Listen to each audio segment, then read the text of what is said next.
Next speaker, Dr. Sudipta Das. She'll be giving a talk on nucleus drop diving catch. Good morning, sir. Are my slides visible? Yes, yes, carry on, Sudipta. Oh, thank you so much. Thank you, Dr. Raja, for this opportunity on Airways. I'll be speaking and be giving, just showing two videos of nucleus drop, because most of the time it's not planned. So I don't have any financial disclosures. So you know that the incidence of this complication is much less. In Indian studies also it's around 0.8%. And it's associated with significant rates of intraoperative or postoperative complications, which is very important to keep in mind. But with good achievements, with good surgery, the patients, 80% patients usually achieve a good vision of 20/40. So most of the time it happens during grooving, cracking, or emulsification, or very less conditions where we see in hydrodissection also. And timely detection of the rent is very important. And anterior segment management, definitely we should avoid fishing out these materials. This was a patient, combined surgery, hard diabetic cataract, non-dilating pupil. So the anterior segment surgeon was being able to manage nicely. The visualization and the glow was very poor. You could see the last fragments going down. So these are the few things which we feel that most of the time the anterior segment surgeons have a problem. If you have a vitreous in AC, the management is definitely we have to inject OVD into the anterior chamber and then remove. There are two techniques being described by Dr. Kelman and Chang, the PAL, the posterior assisted levitation technique, and the visco trap technique.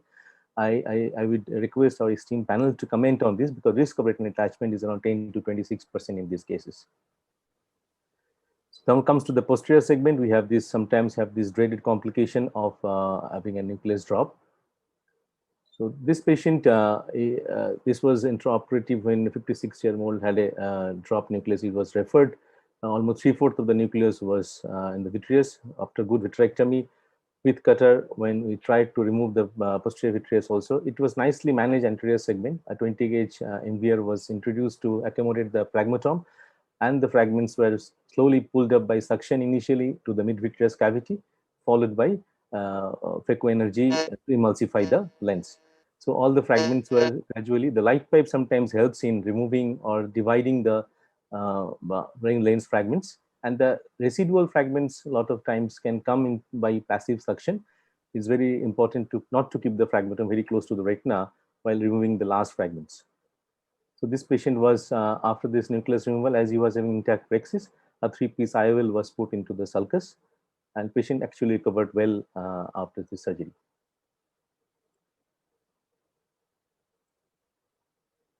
So this was a 3-piece which was put. The second patient, this patient also had an intraoperative complication. It was induced, and you can see after during hydroresection, the nucleus has dropped, but we couldn't see the nucleus in the initial vitrectomy part. So the peripheral excision of vitreous is very important after removal all this cortical matter. If you can see that stuck at the mid pars plana inferiorly along with vitreous. So after gentle excision of the vitreous base with scleral depression, we could slowly free the nucleus from the retinal surface, and then once it is free, absolutely freely mobile, the patient actually was approached in a different technique. MVR, 23 gauge MVR was slightly impregnated on the lens surface. It was not very hard, and then it was the first.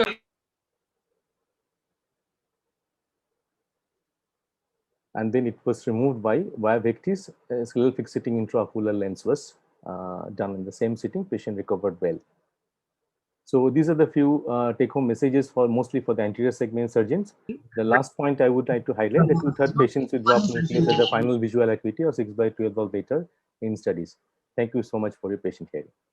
Dr. Sudipta, I saw that you are not using PFCL in any of the cases. Like, what are the indications do you consider PFCL in such scenarios? Sir, the second case, I would definitely prefer to have PFCL, but most of the time I prefer to give PFCL in patients where I feel very hard nucleus. I have not induced PVD, or maybe I'm not getting the PVD age completely.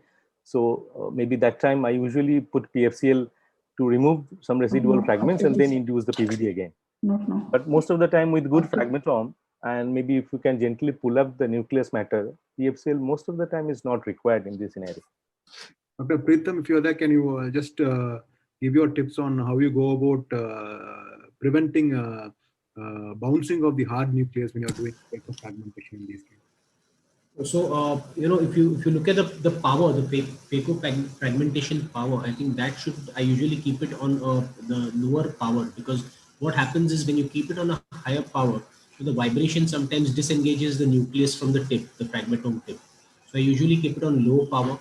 I keep the suction little on the higher side.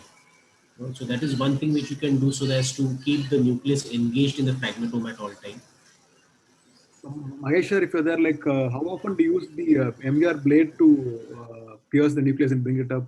You're using it earlier a lot of times, but I feel it will put a little bit of pressure damage to the retina, especially if it's situated in the posterior pole. Do you still use the MVR blades, or have you given up on that?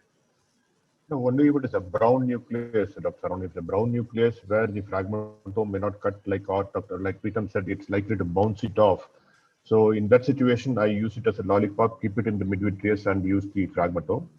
Fragmentome bouncing you can avoid by using the pulse mode, in which case the interval between the pulses keeps the nucleus at the tip of the fragmentome. So I use it very rarely, but I would use it as a lollipop. That's what I would do.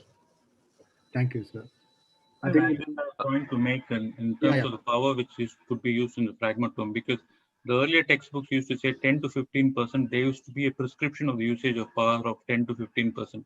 But it depends on about how dense the nuclear sclerosis is.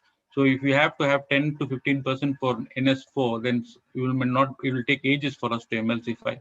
And also the fragment, and if it's on the contrary, if you use a very high power for a very soft nucleus, that's the time when it can get all over the place. So use adequate power, and we have to titrate depending upon the machine and how old is the fragmentome which is there. And depending on density, on these three factors, we have to titrate the power for us on case-to-case basis. And regarding that point, I think there's no need to keep using old fragmentomes. Like you have to keep changing the tips. It's not expensive, hardly 3,000, 4,000 rupees. So always make sure that you have a new, if you feel it's not functioning well, always feel free to change the fragment tip because it's not expensive at all.